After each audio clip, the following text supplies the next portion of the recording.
Assalamualaikum warahmatullahi wabarakatuh. Teman-teman sekalian, selamat siang. Bagaimana nih kabarnya? Kita hari ini akan mengadakan webinar tentang tanya jawab tentang alat kontrasepsi menurut agama Islam yang dibawakan oleh Ustazah Adita dan Galang.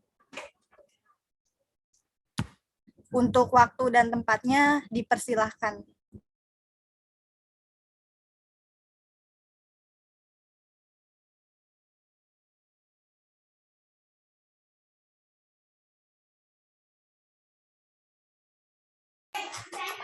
Di sini ada penggunaan alat kontrasepsi.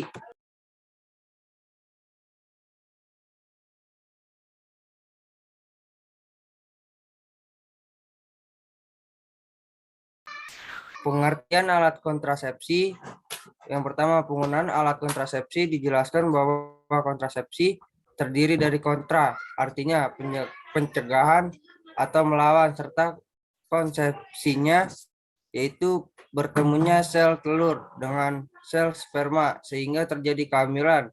Kontrasepsi adalah alat yang dipergunakan sebagai salah satu cara untuk pencegahan terjadinya kehamilan dengan menghalangi temuan antara sel sperma dan sel telur sehingga tidak terjadi yang namanya pembuahan dalam rahim.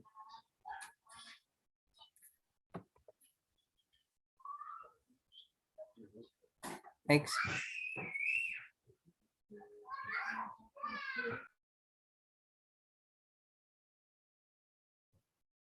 Lalu di sini ada kontrasepsi tradisional. Yang pertama ada azal.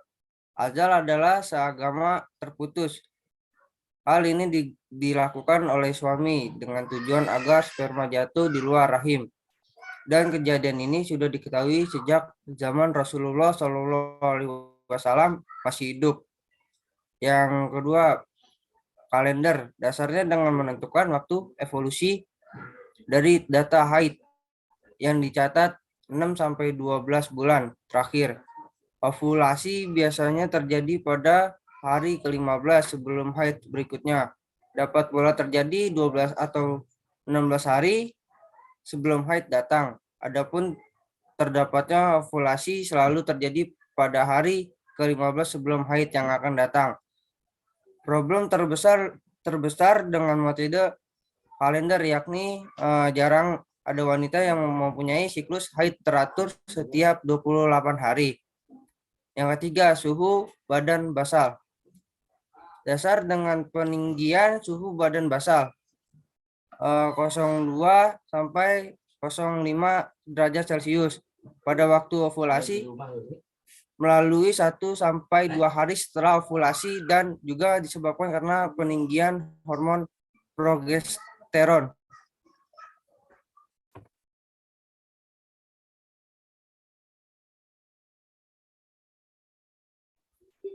Kontrasepsi tradisional.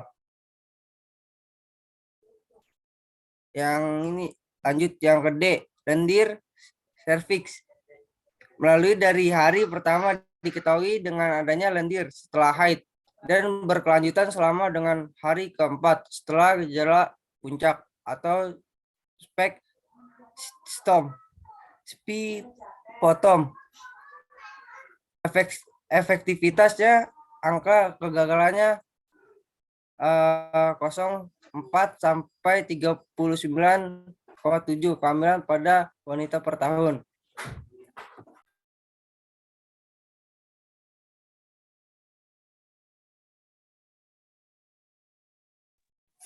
Simptotermal. Dasar dengan adanya kombinasi antara bermacam metode KB alamiah untuk menentukan masa subur.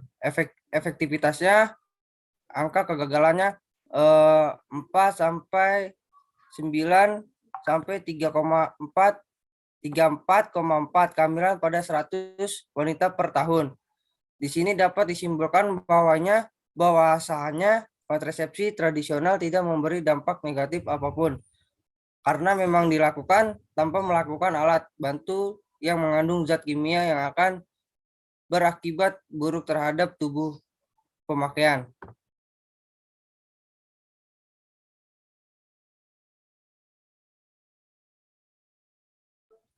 Kontrasepsi modern. Yang pertama, kontrasepsi hormonal. Kontrasepsi ini mengandung estrogen atau progestin atau gabungan dari keduanya.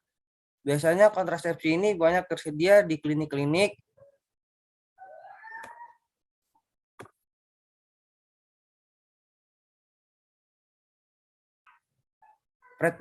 Preparat-preparat ini bervariasi dan secara kimiawi dan banyak mempunyai kemiripan antara satu sama lain, tetapi juga memiliki perbedaan yang jelas. Yang kedua, suntik. Suntikan termasuk dalam kelompok alat kontrasepsi hormonal. Cara pemakaiannya dengan menyuntikkan zat hormonal ke dalam tubuh yang dapat mencegah kehamilan dalam waktu tertentu. Biasanya efektif selama 1-3 bulan, tergantung pada kandungan dan jenis zat yang ada. Yang C, alat kontrasepsi bawah kulit. Implan. Implan oleh orang awam biasanya dikenal dengan susuk KB. Yang D, alat kontrasepsi dalam rahim atau UID. UID atau intrauterine device atau dalam bahasa Indonesia disebut alat kontrasepsi dalam rahim. AKDR adalah alat kontrasepsi yang oleh masyarakat awam disebut spiral. Yang E, pil. Pil KB adalah suatu tablet berisi hormon estrogen atau progestin yang diminum oleh wanita secara teratur untuk mencegah kehamilan. Yang F, sterilisasi atau vasektomi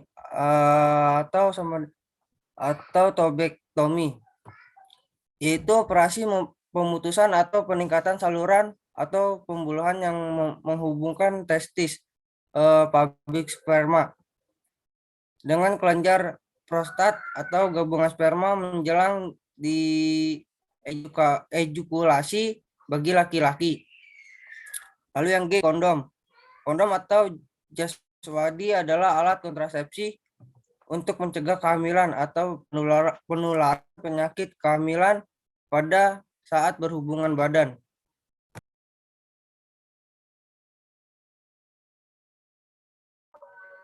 Kemudian ada hukum penggunaan alat kontrasepsi dalam perspektif agama Islam. Yang pertama ada kontrasepsi tradisional.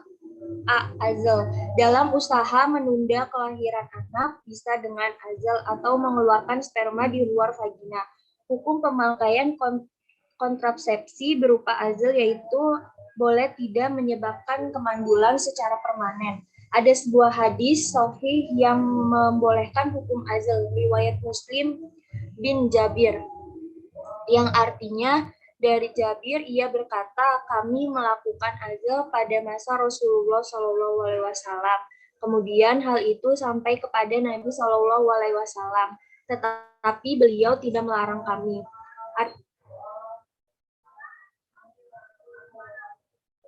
Artinya dari Jabir ia berkata kami melakukan azal pada masa Rasulullah SAW, kemudian hal itu sampai kepada Nabi, tetapi beliau tidak melarang kami. Yang B itu ada kalender. Tidak ada satupun hadis yang melarang kontrasepsi dengan melihat kalender, oleh karena itu hukumnya adalah boleh. Sesuai kaidah fikih, artinya hukum asal segala sesuatu adalah boleh sampai ada dalil yang mengharamkan. Yang C ada suhu badan basal kontrasepsi. Ini hukumnya boleh karena tidak menyebabkan kemandulan permanen sama sekali. Dengan terciptanya keluarga yang ideal, maka akan dapat memenuhi hadis Nabi yang menyarankan agar tidak membuat anak menjadi miskin. Artinya sesungguhnya apabila kamu meninggalkan ahli warismu dalam keadaan kaya adalah lebih baik daripada kamu meninggalkan mereka dalam keadaan. Ahmad bin Ali bin Hajar al-Asqalani 1958-363. Yang D ada lendir serviks. Pemerintah perlu mendukung upaya ini karena dengan melakukan kontrasepsi ini akan menjaga stabilitas negara dalam hal populasi penduduk yang ideal. Sebagaimana kaidah fikih, yang artinya kebijakan pemerintah itu tergantung demi kebaikan. Yang E ada simptotermal. Hukum penggunaan kontrasepsi ini menurut perspektif Islam adalah boleh. Ini adalah hal baik yang perlu diterapkan umat Islam. Walaupun mungkin berasal dari pemikiran non-muslim, semua hal baik entah dari muslim ataupun non-muslim tetaplah berhak dipakai orang Islam. Karena orang Islam adalah yang paling berhak mendapatkan hal-hal yang baik.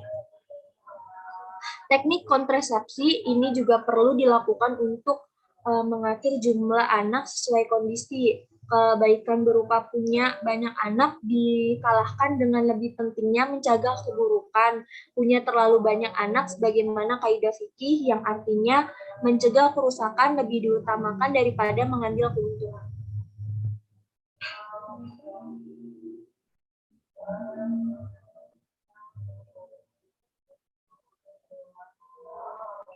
Yang kedua, ada kontrasepsi modern. Kontrasepsi hormonal. Syekh Zakari Al-Ansori membolehkan seseorang memakai obat untuk menunda kehamilan selama tidak menyebabkan mandul permanen. Pendapat Imam Ramli pada lafaz permulaannya penciptaan anak adalah batasan bahwa sesungguhnya tidak haram melakukan hazal sebelum itu atau penciptaan anak. Adapun masuk dari lafaz haram sesuatu yang memutus kehamilan dari asalnya, yaitu apabila penggunaan sesuatu menunda kehamilan dan sementara dan tidak memutus kemampuan hamil sejak dari asalnya, maka tidak haram sebagaimana zahirahnya. Tetapi bila penundaan kehamilan karena alasan seperti untuk mendidik anak, maka tidak makruh hukumnya. Jika tidak begitu, maka hukumnya makruh. B. Suntik.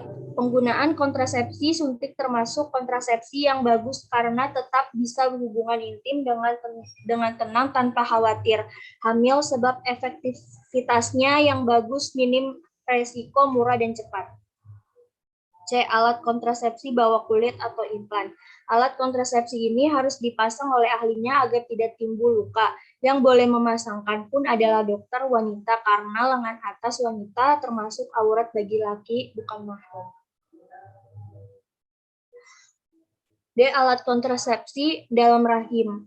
Kontrasepsi jenis ini boleh dilakukan karena tidak menyebabkan kemandulan permanen. Kontrasepsi ini boleh dilakukan oleh dokter perempuan, akan tetapi akan lebih baik apabila yang memasangkan kontrasepsi ini ke istri adalah suaminya, sebab suami juga boleh melihat vagina istri sepuasnya. Pil. Penggunaan obat pil ini sebagai kontrasepsi hukumnya boleh karena tidak menyebabkan kehamilan yang permanen. Yang membuat hukum mengkonsumsi obat menjadi haram adalah apabila menyebabkan kemandulan permanen. F. Sterilisasi atau tubektomi atau vasektomi. Vasektomi dan tubektomi hukumnya haram karena membuat mandul secara permanen. Yang G, ada kondom. Pemakaian kondom sebagai kontrasepsi dikiaskan terhadap azal karena punya ilat berupa sama-sama tidak mengeluarkan sperma di dalam vagina. Hukum kontrasepsi jenis ini juga boleh karena sama sekali tidak membahayakan kemampuan hamil atau menghamili. Karena kondom dikiaskan terhadap azal, maka hukumnya boleh karena azal pun hukumnya boleh. Berikut adalah tambahan dasar tentang kebolehan azal.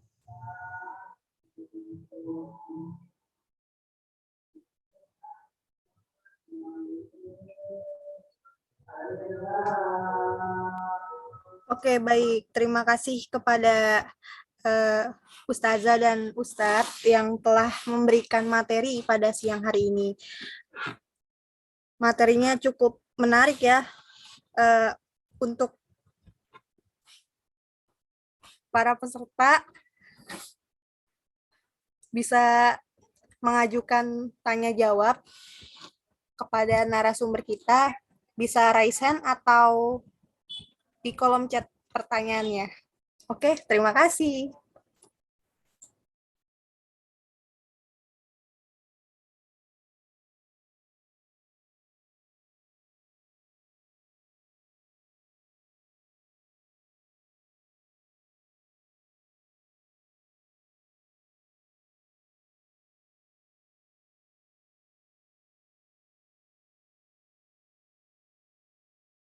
Sudah ada satu pertanyaan nih dari salah satu peserta kita. Mungkin dari peserta lain, barangkali ada yang mau ditanya, boleh silakan. Ya, izin bertanya, Ya, boleh silakan. apakah metode kontrasepsi IUD dapat mempengaruhi siklus haid? Terima kasih.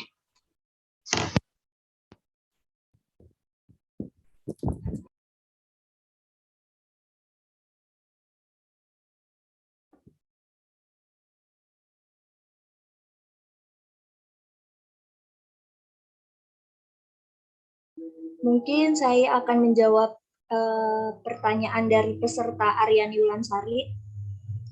Dia bertanya bagaimana sih sebenarnya cara mengkonsumsi pil KB yang benar. Katanya harus di jam yang sama, tapi ada juga yang bilang nggak perlu di jam yang sama, asalkan setiap hari dikonsumsi. Nah, masa perlindungan pil KLB adalah 24 jam, sehingga cara konsumsi yang benar agar tetap terlindungi yaitu minum secara rutin dan teratur setiap hari. Untuk efektivitasnya yang lebih tinggi disarankan minum di jam yang sama. Jika terlewat di jam yang biasa, maka langsung minum pil KB segera ketika ingat dan kembali ke jadwal awal. Jika terlewat lebih dari 12 jam, maka segera minum pil KB yang terlupa dan lanjutkan minum pil KB pil walaupun waktunya berdekatan. Jika terlewat 2 hari, maka minum 2 pil yang terlupa sekaligus, lalu minum 2 pil keesokan harinya. Namun, jika lewat dari 3 hari atau lebih, manfaat pil KB sudah tidak ada, sehingga penggunaan harus dihentikan, segera kunjungi bidan atau dokter. Bagaimana peserta Aryani? Sudah terjawab? Baik, Ustazah Adita, terima kasih ya atas jawabannya. Tinggal satu pertanyaan nih dari peserta Syarla. Bagi Ustadz atau Ustazah yang ingin menjawab, dipersilahkan ya. Saya akan menjawab pertanyaan dari si Sarla. Penggunaan semua jenis alat kontrasepsi memiliki berbagai macam efek samping dan memiliki efek sampingnya itu yang ditimbulkan tergantung pada jenis alat kontrasepsinya yang digunakan. Beberapa jenis kontrasepsi yang dapat mempengaruhi perubahan siklus menstruasi seperti AKDR, IUD, suntik, pil, dan implan. Penggunaan metode kontrasepsi hormonal seperti suntik minipil, implan mengakibatkan perubahan siklus menstruasi karena mempengaruhi hormon yang diberikan, dan penggunaan metode alat kontrasepsi dalam rahim atau AKDR atau intrauterine device atau IUD mengakibatkan perubahan siklus haid akibat mempengaruhi mekanis dan dalam rahim. Apakah sudah terjawab, Sarla? Ustaz Galang, terima kasih.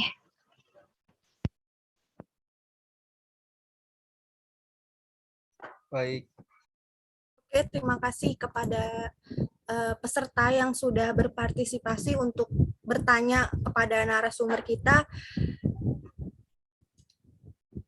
Materinya bisa cukup dipahami ya bagi peserta dan sangat bermanfaat nih buat kehidupan kita. Acaranya berakhir sampai di sini. Terima kasih kepada narasumber yang sudah bisa hadir dan memberikan ilmu yang lumayan bermanfaat, yang cukup bermanfaat kepada kita semua. Dan untuk para peserta, bisa mengisi link absensi di kolom chat. Saya akhiri acaranya sampai di sini. Terima kasih untuk semua. Mohon maaf bila ada salah kata. Assalamualaikum warahmatullahi wabarakatuh. Sampai bertemu di webinar selanjutnya. Selamat siang semuanya. Waalaikumsalam warahmatullahi wabarakatuh. Terima Waalaikumsalam. kasih. Terima kasih semuanya.